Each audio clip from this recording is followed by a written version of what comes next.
விவாஸ் வணக்கம். நம்முடைய பர்வீன் கிச்சனில் இன்றைக்கி பசலைக்கீரை பருப்பு எப்படி செய்கிறதுங்கிறத பற்றி பார்க்க போகிறோம். அதுக்கு தேவையான பொருட்கள் என்னென்னங்கிறத எடுத்து வச்சுருக்கேன், பார்த்துக்கொள்ளுங்க.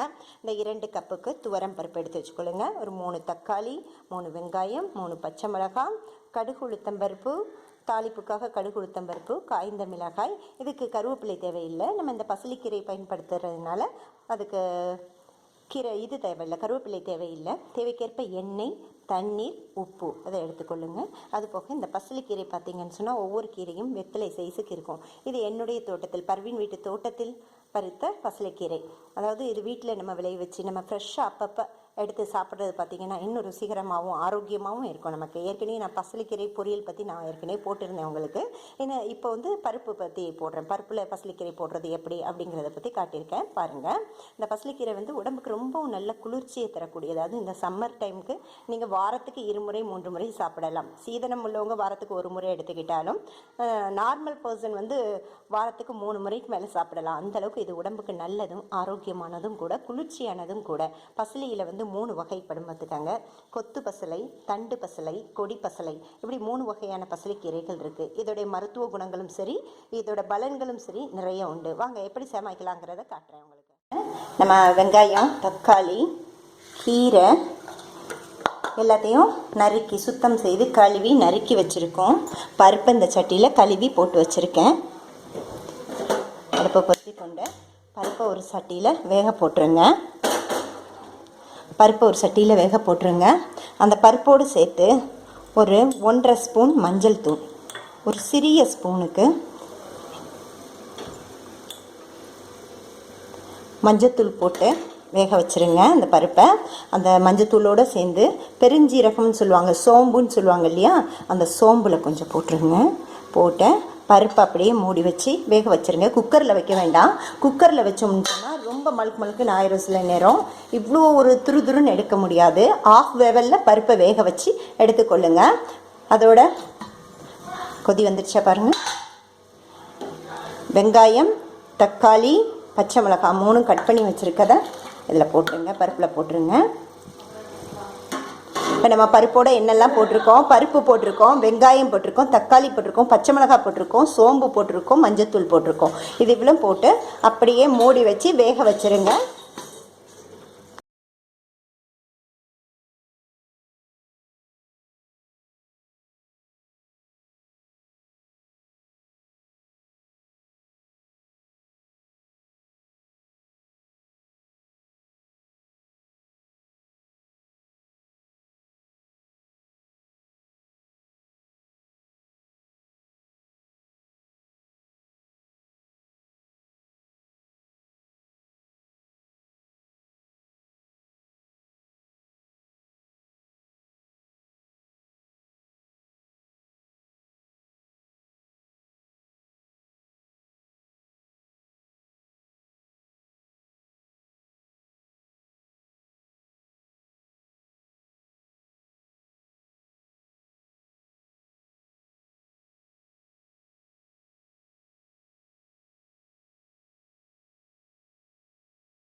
வெங்காயம் பொன் முகலுக்கு வந்துட்டு இப்படி இருக்கும்போது இந்த பசலைக்கீரையை நம்ம இதில் தட்டிடுவோம். பசலைக்கீரையை நல்லா இதில் தட்டி வதக்கி கொதிச்சுக்கிட்டு இருக்கு இல்லையா, இந்த பருப்பு குழம்பு ஊற்றி அதை இதில் கொத்திடணும். இது வதங்குற வரைக்கும் பருப்பு நல்லா வேகட்டும்.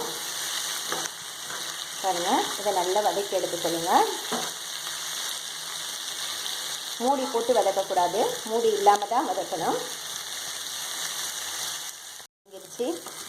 போட்ட ஒரு நிமிஷத்துலேயே வதங்கிடுச்சு பார்த்துக்கோங்க. நான் சிம்மில் வச்சு தான் வதக்குறேன். வதங்கிடுச்சு.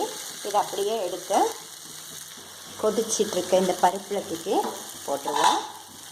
அடுப்பு ஆஃப் பண்ணிடுவோங்க.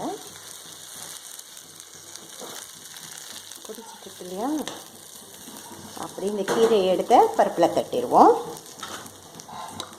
அவ்வளோதான், பருப்பு ரெடி. உங்களுக்கு பசலைக்கீரை பருப்பு ரெடி. இதை அப்படியே இறக்கி வச்சுட்டு இதுக்கு தாளிப்பு செஞ்சு இதில் கொட்டிடலாம்.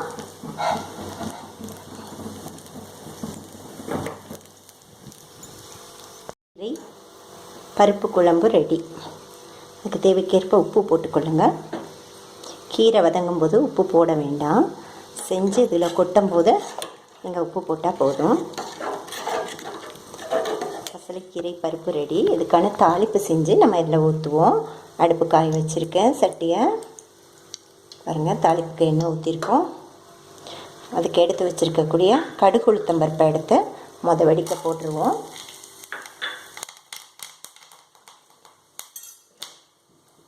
அதோட அதுக்கு வெங்காயம் கட் பண்ணி வச்சுருக்கோம் இல்லையா,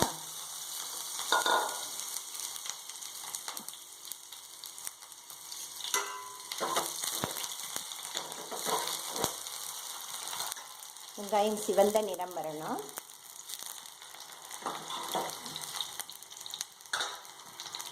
நம்ம மிளகாய் கட் பண்ணி வச்சுருக்கோம் இல்லையா, அதை இதுக்கு போட்டுருவோம். இதுக்கு உரப்பு 3 பச்சை மிளகாய் தான் போட்டிருக்கோம். வேறு இந்த காய்ந்த மிளகாய் நம்ம துண்டு துண்டாக கட் பண்ணி வச்சுருக்கோம் இல்லையா, அந்த காஞ்ச மிளகாயோட உரப்பும் அந்த 3 பச்சை மிளகாயோட உரப்பும் கரெக்டாக இருக்கும். தாளிப்பு ரெடி ஆகிட்டு இதை எடுத்து அப்படியே பருப்பில் ஊற்றிடலாம்.